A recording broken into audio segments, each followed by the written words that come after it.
It actually means Allah will take any kind of difficulty, any variety of difficulty. So in other words, Allah is not talking about one kind of difficulty. One kind of difficulty is financial difficulty. That's been the subject, right? The guy is spending more, he's spending in this way, this way, and this way. But there may be emotional difficulty, social difficulty. There may be a difficulty of being alienated from your kids. There may be a difficulty of people backbiting. There may be a difficulty of, comments from people. There may be a difficulty of feeling lonely and isolated. There are all kinds of internal, external, social, financial, business. Somebody stops doing business with you because of the divorce going on. Somebody cuts ties with you because of the divorce going on. So, all kinds of difficulties. Or the kids are going to school and other kids are talking to them about the divorce and it's hurting the kids' feelings. Is there one kind of difficulty? No, there's a variety of difficulties. And so Allah did not limit the experience of someone going through difficulty in the divorce to one kind. And how did He do that? By removing the al. بَعْدَ عُسْرٍ. Right? And then tafkhim also comes from it. Tafkhim actually means that it's not a small difficulty. It's a big problem. This is a magnanimous, it's a huge difficulty.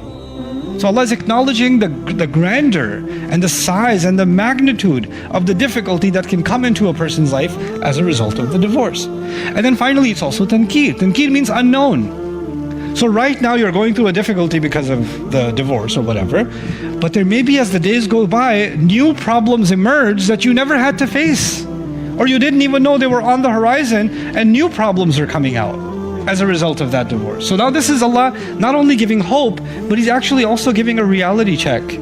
This is not a small decision. Divorce is not a small decision. Be ready for the difficulties you can forecast, and be ready for storms that are not on the forecast. And they'll pop up out of nowhere. But doesn't matter, so long as you give what you're supposed to give.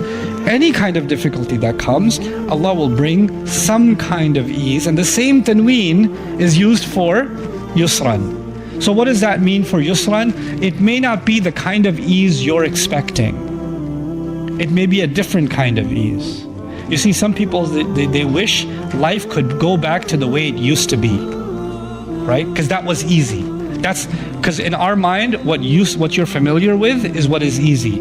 But Allah might bring you a new kind of easy. Allah may bring you a new kind of relief, a new kind of rizq.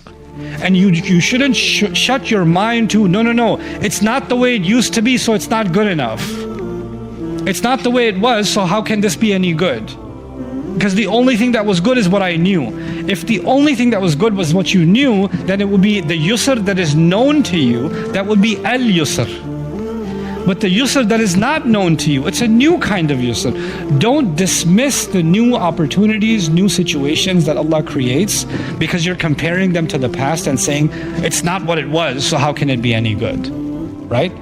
So just like we shouldn't be hung up on the past negatives, we shouldn't also be hung up on the past positives. There are new positives that can come into a person's life. There are new good things that can come into. And it may be that the good that you're thinking is not so big could be huge. The ease could be magnanimous. It could be magnificent. And it may lead, the domino effect, it may lead to other goodness that can be much bigger than any goodness you had in the past. That all of that can happen. Also, you will notice here that I wrote here the lack of lahu or the lack of laha. يعني سيجعل الله لها يعني للنفس بعد عسر يسرا.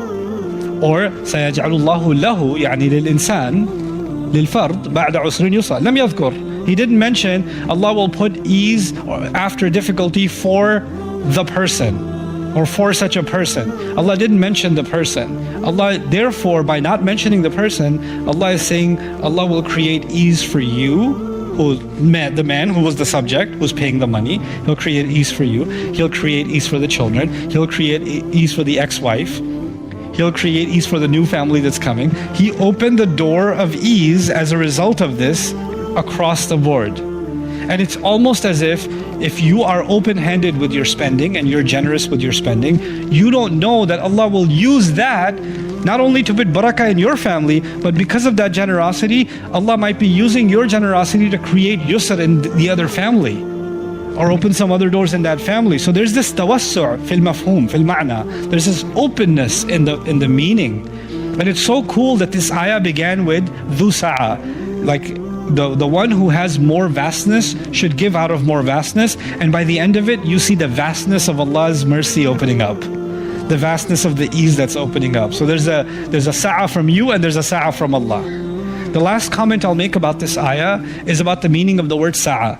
Sa'ah is used, the one who has more should give more, right? But sa'ah literally means expanse. An expanse could be maddi, but it can also be qalbi, meaning a person is open-hearted. A person's not speaking with, you can give somebody money, but you can give it with a look on your face. Here's your money. Here's your charity. Or you could throw a check at them, or you could make a comment at them, right? Your face could be condescending. You could just say something like, so, how's my money doing? Just throw a little jab here and there, right? Allah says, لا تبطلوا صدقاتكم بالمن والأذى. Don't cancel any good deeds, any charities, anything you do by making it sound like you're doing somebody a favor. بالمن. And by doing anything that causes hurt. When you do that, the sadaqah doesn't even count.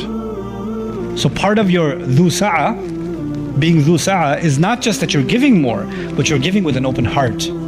You're giving with kindness. You're giving with dignity. You're not giving someone and making them feel like, oh, they're dependent on you, or they're a burden on you, or you're doing them a favor, or they're eating off of your scraps and things like that. You're not humiliating them, and that's part of the meaning of dhu sa'ah also. Okay. Now, لا يكلف الله نفسا إلا ما آتاها. I'll just read some of this commentary for you because I thought it was beneficial. والمقصود منه إقناع المنفق عليه, and the purpose of this ayah is to convince the one who spends to do even more so. بألا يطلب من المنفق أكثر من مقدرته, because Allah has not asked him more than he can handle.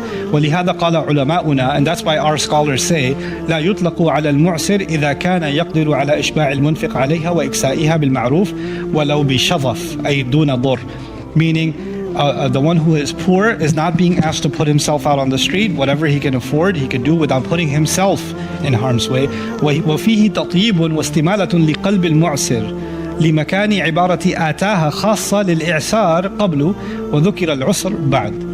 So it's a special comment to the one who's having financial difficulty, because Allah mentioned ataha after it. I told you that Allah attributed that to himself. So it's a special kind of courtesy given to those that are going through difficulty. وليس في هذا الخبر وعد لكل معسر بأن يصير عسره يسرا. This is important. Allah is not guaranteeing that after every difficulty ease will come. Allah is talking about this particular scenario. ومن بلاغة القرآن الإتيان بعسر ويسر نكرتين غير معرفين باللام لئلا يتوهم من التعريف معنى الاستغراق. So Allah is saying He's actually adding the tanween that I talked about is special.